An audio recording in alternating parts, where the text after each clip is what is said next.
Welcome back to day 6 of maths in real life. Empty బాటిల్లో ఉన్నామనిపిస్తుందా? Bottle పెద్దగానే ఉంది, కానీ అందులో కంటెంట్ శూన్యంలా ఉందా? వాల్యూమ్ అంటే సైజ్ కాదు, ఇన్సైడ్ లో ఉండే వాల్యూ. సో ఈ వాల్యూమే మన ఇవాల్టి టాపిక్. డైలీ లైఫ్ లో ఎక్కడ యూజ్ అవుతుందో చూద్దాం పదండి. ఫర్ ఎగ్జాంపుల్, మన ఇంట్లో ఉండే వాటర్ ట్యాంక్ తీసుకుందాం. ట్యాంక్ కెపాసిటీ తెలిస్తే ఎంత వాటర్ స్టోర్ అవుతుందో తెలుస్తుంది. సో సమ్మర్ లో వాటర్ వేస్ట్ అవ్వకుండా మేనేజ్ చేయొచ్చు. అనదర్ ఎగ్జాంపుల్ చూద్దాం. బర్త్డే గిఫ్ట్స్ ప్యాక్ చేయాలి.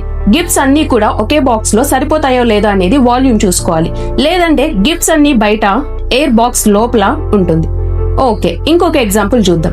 బాటిల్ కెపాసిటీ తెలిస్తే ఎంత వాటర్, ఎంత ఆయిల్ స్టోర్ చేయాలో ఈజీగా డిసైడ్ చేయవచ్చు. సో వాల్యూమ్ ఎందుకు పనికొస్తుందని మిమ్మల్ని ఎవరైనా అడిగితే స్మైల్ ఇచ్చి చెప్పండి. ఎక్కడ వాల్యూమ్ ఉంటే అక్కడ storage, planning and space management పక్కా అని. And now it's your turn. మీ లైఫ్ లో ఇప్పుడు వాల్యూమ్ ఎంత ఉంది? ఆన్సర్ తెలిస్తే కామెంట్ లో పెట్టండి.